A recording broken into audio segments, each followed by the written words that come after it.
Hi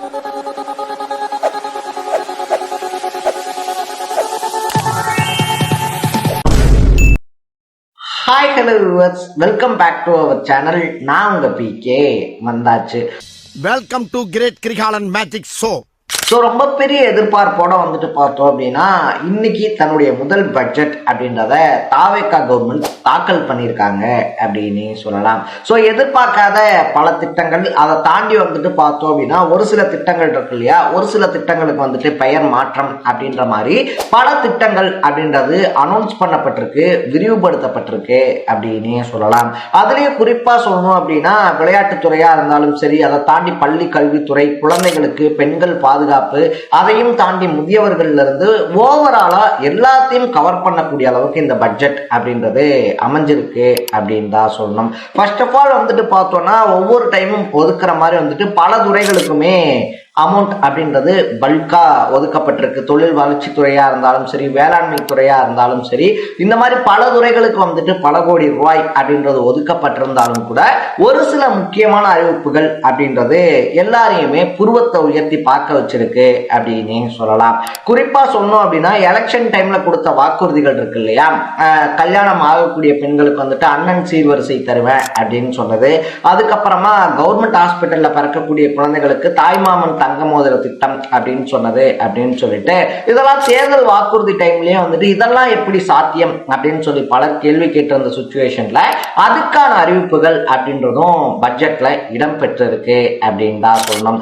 என்னென்ன மாதிரியான முக்கியமான விஷயங்கள் அப்படின்றது இந்த பட்ஜெட்ல அறிவிக்கப்பட்டிருக்கு, அதுக்கு எவ்வளவு நிதி அப்படின்றது ஒதுக்கப்பட்டிருக்கு அப்படின்ற மாதிரி பல விஷயங்களை தான் நம்ம பேச போறோம். அதுக்கு முன்னாடி நம்ம சேனலுக்கு நீங்க புதுசா வந்திருந்தீங்க அப்படின்னா மறக்காம சேனலை ஃபாலோ பண்ணி சப்ஸ்கிரைப் பண்ணிக்கங்க.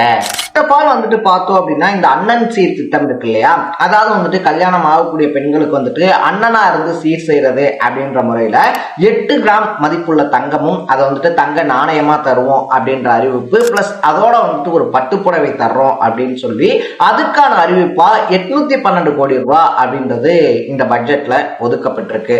ஆல்ரெடியே வந்துட்டு பார்த்தோம் அப்படின்னா இந்த எலெக்ஷன்ல விஜய் அவர்கள் வந்துட்டு பெருவாரியான வெற்றி பெற்றதுக்கு காரணம் மகளிர் ஓட்டு இருக்கு இல்லையா, பெண்கள் ஓட்டு வந்துட்டு முழுக்க முழுக்க விஜய் அவர்களுக்கு விழுந்ததுதான் காரணம் அப்படின்னு சொல்லி பலருமே பேசிக்கிட்டு இருக்கும் போது, சமூக நலன் மற்றும் மகளிர் மேம்பாடு தமிழ்நாட்டில் உள்ள அனைத்து பெண்களுக்கும் அண்ணனாகவும் தம்பியாகவும் இருந்து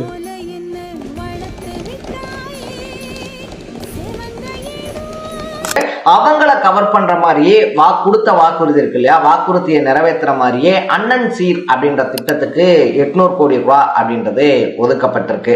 இதுக்கப்புறமா பார்த்தோம் அப்படின்னா இந்த பள்ளி கல்வி சீரமைப்பு இருக்கு இல்லையா, பள்ளி கல்வித்துறையினுடைய பாட புத்தக சீரமைப்பு அப்படின்னு சொல்லிட்டு முன்னாடியே கல்வித்துறை அமைச்சர் வந்துட்டு பார்த்தோம் அப்படின்னா இதை பாட புத்தகமா இல்லாம பட புத்தகமா மாத்துவோம் அப்படின்ற மாதிரிலாம் அறிக்கை விட்டிருந்தாரு. அதுக்காக அதை சீரமைக்கிறதுக்காக கிட்டத்தட்ட 25 கோடி ரூபாய் அப்படின்றது ஒதுக்கப்பட்டிருக்கு. முன்னாடி இருந்த கல்வி முறை மாதிரியே இல்லாம வந்துட்டு பள்ளி கல்வி பாடத்திட்டம் இருக்கு இல்லையா, அதுல வந்துட்டு முதன்மையான மாற்றம் அப்படின்றத கொண்டு வந்து மற்ற மாநிலங்களுக்கு முதன்மை மாநிலமா தமிழ்நாட்டை மாத்தி காட்டுவோம் அப்படின்ற அறிவிப்போட இந்த 25 கோடி ரூபாய் அப்படின்றது ஒதுக்கப்பட்டிருக்கு. அதுக்கப்புறமா காலேஜ்ல படிக்கக்கூடிய ஸ்டூடெண்ட்ஸ் இருக்காங்க இல்லையா, அவங்களுக்கு வந்துட்டு யூஸ் ஆகிற விதத்துல வெற்றி மடிக்கணினி திட்டம் அப்படின்றதையும் அனௌன்ஸ் பண்ணியிருக்காங்க. இதுக்காக கல்லூரியில் பயிலும் மாணவர்களுக்கு மடிக்கணினி என்பது ஒரு அவசியமான தகவல் தொழில்நுட்பம் சாதனமாக உள்ளது. நாளுக்கு நாள் மேம்பட்டு வரும் இன்றைய தகவல் தொழில்நுட்ப உலகில் தங்கள் தொழில்நுட்ப அறிவை வளர்த்து கொள்ளவும், திறன் மேம்பாட்டு பயிற்சியினை பெற்றுக்கொள்ளவும், சிறப்பான வழியில் தங்கள் நேரத்தினை பயன்படுத்துவதற்கும் மாணவர்களுக்கு மடிக்கணினி மிகவும் பயனுள்ளதாக இருக்கும். கிட்டத்தட்ட 2000 கோடி ரூபாய் அப்படின்றதும் ஒதுக்கப்பட்டிருக்கு. நம்ம முன்னாடியே சொன்ன மாதிரி பெண்கள் ஓட்டு எந்த அளவுக்கு விழுந்துச்சோ அதே மாதிரி யங்ஸ்டர்ஸ் ஓட்டு, யங் ஜெனரேஷன் இருக்காங்க இல்லையா, ஜென்சி அப்படின்னு வந்துட்டு சொல்றாங்க இல்லையா, அவங்களுடைய ஓட்டும் விஜய் அவர்களுடைய வெற்றியில ரொம்ப பெரிய பங்கு வகிச்சிருந்துச்சு. அவங்கள கவர் பண்ற மாதிரியும் இந்த வெற்றி மடிக்கணினி திட்டம் அப்படின்றது கொடுக்கப்பட்டிருக்கு. முன்னாள் முதலமைச்சரா இருந்த ஜெயலலிதா இருக்காங்க இல்லையா, அவங்க இருந்த வரைக்குமே வந்துட்டு பார்த்தோம் அப்படின்னா 11th ஸ்டூடெண்ட்ஸ்க்குலாம் சைக்கிள் கொடுத்துட்டு இருந்தாங்க. 12th ஸ்டூடெண்ட்ஸ்க்கு லேப்டாப்பு, 11th ஸ்டூடெண்ட்ஸ்க்கு வந்துட்டு சைக்கிள் அப்படின்றத, அதுக்கப்புறமா வந்த கவர்மெண்ட்ஸ் அந்த 11th ஸ்டூடெண்ட்ஸ்க்கு சைக்கிள் அப்படின்ற திட்டத்தையே மறந்துட்டாங்க, கைவிட்டுட்டாங்க அப்படின்னே சொல்லலாம். பட் இந்த கவர்மெண்ட் வந்துட்டு பார்த்தோம் அப்படின்னா நல்ல பிராண்டடான சைக்கிளை ஹெல்மெட்டு பிளஸ் வாட்டர் பாட்டில் வைக்கிற வசதியோடய வந்துட்டு கொடுப்போம். அதுக்காக வந்துட்டு கிட்டத்தட்ட 277 கோடி ரூபாய் அப்படின்றத ஒதுக்கி இருக்காங்க. ஸோ இதனால +1 ஸ்டூடெண்ட்ஸ்க்கு மறுபடியும் சைக்கிள் அப்படின்ற திட்டம் இருக்கு இல்லையா, அது அமல்படுத்தப்பட்டிருக்கு அப்படின்னே சொல்லலாம். இது மட்டும் இல்லாம ஊரக வேலை வாய்ப்பு மையங்கள் இருக்கு இல்லையா, அந்த மையங்கள் எல்லாம் வந்துட்டு இந்த SSC, அதை தாண்டி RRB, இந்த மாதிரி வந்துட்டு சென்ட்ரல் போர்ட் எக்ஸாம்ஸ், அந்த எக்ஸாம்ஸ்க்குலாம் வந்துட்டு ரெடி ஆகக்கூடிய வகையில் ப்ரிப்பேர் ஆகக்கூடிய பசங்க இருக்காங்க இல்லையா, அவங்களுக்கு கோச்சிங் கொடுக்கறதுக்காக கிட்டத்தட்ட 3,38 லட்சம் ரூபாய் அப்படின்றத உருவாக்கி இருக்காங்க. முழுக்க படிப்பு படிப்பு படிப்பு அப்படின்னு சொல்லி இல்லாம ஸ்போர்ட் வந்துட்டு இன்ட்ரெஸ்டா இருக்க பசங்க இருக்காங்க இல்லையா, கரண்ட் ஜெனரேஷன்ல புகேஷ், பிரக்யானந்தா மாதிரியானவங்க எல்லாம் வந்துட்டு ரொம்ப பெரிய அச்சீவ்மெண்ட் அப்படின்றத ஸ்போர்ட்ஸ்லயும் பண்ணி காமிச்சிருக்காங்க.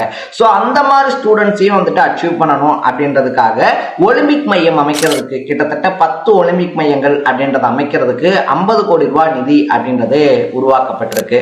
இனி வரக்கூடிய ஒலிம்பிக் போட்டிகள்ல தமிழ்நாட்டை சார்ந்த வீரர் வீராங்கனைகள் வந்துட்டு கோல்டு அடிக்கணும் அப்படின்ற நோக்கத்தோட இந்த மையத்தை அமைக்கிறோம் அப்படின்ற அனௌன்ஸ்மெண்ட்டும் வெளியிட்டு இருக்காங்க. அது மட்டும் இல்லாம ஒலிம்பிக்கு எந்த அளவு தயாராகிறோமோ அதே மாதிரி கிராமிய போட்டிகள் இருக்கு இல்லையா, தமிழ்நாட்டினுடைய பாரம்பரியத்தை வெளியே எடுத்து சொல்ற மாதிரியான கிராமிய போட்டிகள் அப்படின்றத கண்டக்ட் பண்ணணும் அப்படின்றதுக்கும் கிட்டத்தட்ட 42 கோடி ரூபாய் அப்படின்றது ஒதுக்கப்பட்டிருக்கு. இதை தாண்டி மகளிர் நலன், இளைஞர்கள் நலனை தாண்டி முதியவர்கள் இருக்காங்க இல்லையா, முதியவர்களை வந்துட்டு சேஃபா பாத்துக்கிறதுக்கும் பாதுகாக்கிறதுக்கும் 12 மாவட்டங்கள்ல வந்துட்டு 12 முதியோர் இல்லங்கள் அமைக்கப்படுறதுக்கும் நிதி அப்படின்றத ஒதுக்கி இருக்காங்க. சோ ஆண்கள் பெண்கள் முதியவர்கள் மட்டும்தானா அப்படின்னு சொல்லி கேட்டோம்னா திருநங்கைகள் திருநம்பிகள் இருக்காங்க இல்லையா, சோ அவங்க எல்லாத்தையுமே வந்துட்டு பாதுகாக்கக்கூடிய விதத்துல அவங்களுக்கு கவுன்சிலிங் எல்லாம் கொடுத்து அவங்கள பத்திரமா தங்க வைக்கிறதுக்கு அரண் அப்படின்ற பேர்ல அமைவிடம் அப்படின்றத கட்டுறதுக்கான அறிவிப்பும் வெளியாயிருக்கு. இதை தாண்டி கிராமம் சைட்ல இருக்கக்கூடிய தகுதி வாய்ந்த வருஷம் 10,000 பெண்களுக்கு இலவச ஆடு மாடு திட்டமா இருந்தாலும் சரி, அதை தாண்டி வந்துட்டு பார்த்தோம் அப்படின்னா முன்னாடி கலைஞர் வீடு இருக்கு இல்லையா, அதை கட்டுறதுக்கு வந்துட்டு 3.5 லட்சம் ரூபாய் அப்படின்ற உதவித்தொகை கொடுத்துக்கிட்டு இருந்தாங்க. அது இனிமேல் 5 லட்சம் ரூபாயில கொடுக்கப்படும் அப்படின்ற அறிவிப்புன்னு சொல்லிட்டு பல அறிவிப்புகள் வெளியாயிருக்கு அப்படின்னே சொல்லலாம். சோ இனி வரக்கூடிய அடுத்தடுத்த ஆண்டுகள்ல இதை விட இன்னும் சிறப்பான திட்டங்கள் வந்துட்டு நாங்க அறிவிப்போம் அப்படின்ற அனௌன்ஸ்மெண்டோட பட்ஜெட்டை முடிச்சிருக்காங்க. சோ முதல் பட்ஜெட் என்ன பொறுத்த வரைக்கும் எதிர்பார்த்த அளவுக்கு திருப்தியா இருந்துச்சு அப்படின்னு தான் சொல்லணும். சோ நீங்க என்ன எதிர்பார்த்தீங்க, எதிர்பார்த்த விஷயங்கள் பட்ஜெட்ல இருக்கா, இல்ல இதையும் அனௌன்ஸ் பண்ணியிருந்தா நல்லா இருக்குமே அப்படின்னு சொல்லி நினைச்சீங்கன்னா அது என்ன அப்படின்றதையும் கமெண்ட் பண்ணிட்டு மறக்காம சேனலை ஃபாலோ பண்ணி சப்ஸ்கிரைப் பண்ணிக்கங்க. நாளைக்கு இதே மாதிரி இன்னொரு இன்ட்ரெஸ்டிங்கான வீடியோவோட சந்திக்கலாம். தடா, பை பை. மட்டமாமே